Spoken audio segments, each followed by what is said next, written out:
Olá, sejam todos muito bem-vindos ao nosso podcast Gotas do Saber. Eu sou Vanei Rocha Macedo e junto comigo estão Andresa Naira Ferreira, Sara Conceição de Jesus, Vanessa Santiago dos Reis e Vera Lúcia Moreira Guiar. Hoje vamos falar sobre um tema muito importante para a saúde, a hemofilia. Você sabe o que é essa doença? Por que ela causa sangramentos frequentes? Como é feito o diagnóstico e quais são as formas de tratamento? Pois é, ao longo desse episódio vamos explicar de forma simples como a hemofilia acontece, quais são suas principais características, seus impactos na vida dos pacientes e a importância do diagnóstico precoce e de acompanhamento adequado. Então, fique conosco! A hemofilia é uma doença genética hereditária que afeta a coagulação do sangue. Isso acontece porque o organismo produz pouca quantidade ou não produz adequadamente os fatores de coagulação 8 na hemofilia A ou 9 na hemofilia B. Esses fatores são proteínas fundamentais para interromper o sangramento quando ocorre algum ferimento. Quando estão ausentes em quantidade reduzida, o sangue demora mais para coagular, aumentando o risco de hemorragias prolongadas. A doença ela está relacionada a alterações no gene F8 e F9 e apresenta herança ligada ao cromossomo X, acometendo principalmente indivíduos do sexo masculino. Agora que já entendemos o que é hemofilia e sua relação com fatores de coagulação, vamos entender melhor como essa doença afeta o organismo. E para explicar esse processo, eu passo a palavra para Sara. Obrigada, Vanei. Eu me chamo Sara e agora vamos entender como a hemofilia interfere no processo de coagulação e quais são as principais consequências para o organismo. Como a doença afeta o organismo? Nosso organismo possui um mecanismo chamado cascata de coagulação, responsável por formar um coágulo e interromper o sangramento. Na hemofilia, esse processo é interrompido porque falta um dos fatores de coagulação. Como consequência, o paciente pode apresentar sangramentos espontâneos ou após pequenos traumas. Os locais mais afetados costumam ser as articulações, como joelhos, tornozelos e cotovelos, e além dos músculos. Quando esse sangramento acontece repetidamente, podem causar inflamação, dores intensas e lesões permanentes nas articulações. A gravidade da doença depende da quantidade de fator de coagulação presente no organismo, sendo classificada em leve, moderada ou grave. Como vimos, a deficiência dos fatores de coagulação pode causar sangramentos e comprometer principalmente as articulações e músculos. Mas como identificar a hemofilia? É sobre isso que a Vanessa vai falar agora. Obrigada, Sara. Me chamo Vanessa. Agora vamos falar sobre como é realizado o diagnóstico de hemofilia e quais exames são importantes para identificar a doença, que é algo muito importante nesse percurso.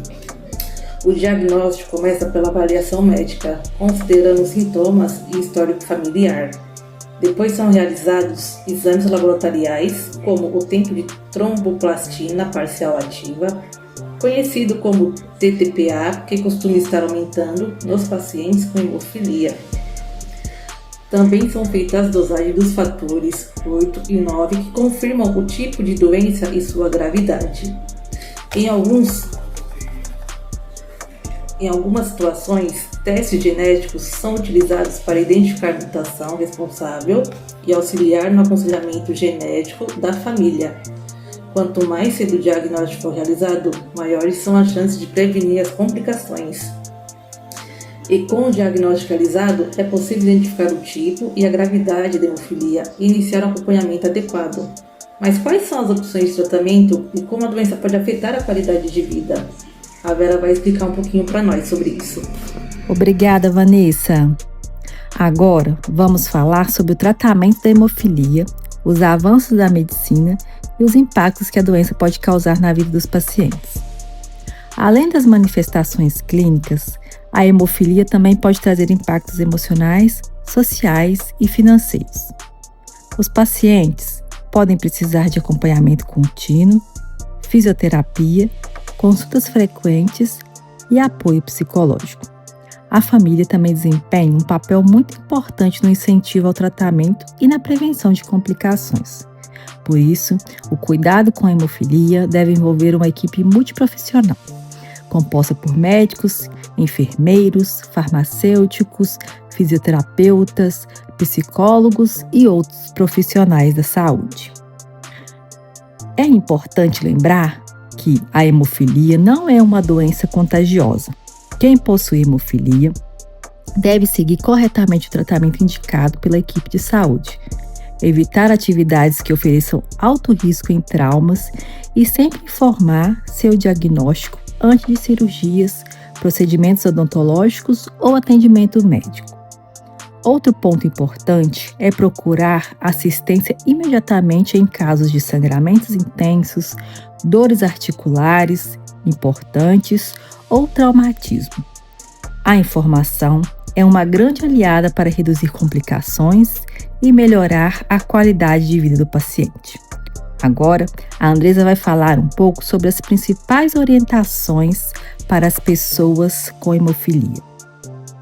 Para finalizar, podemos concluir que a hemofilia é uma doença genética que exige diagnóstico precoce, tratamento contínuo e acompanhamento multiprofissional. Compreender seus aspectos genéticos, celulares e clínicos permite não apenas melhorar o tratamento, mas também combater a desinformação e o preconceito. A divulgação de informações confiáveis em linguagem acessível é uma ferramenta importante para promover a educação em saúde e conscientizar a população sobre a importância do cuidado adequado com as pessoas que vivem com hemofilia. Esperamos que esse episódio tenha contribuído para ampliar seu conhecimento sobre o tema. Muito obrigada pela sua companhia. Até a próxima!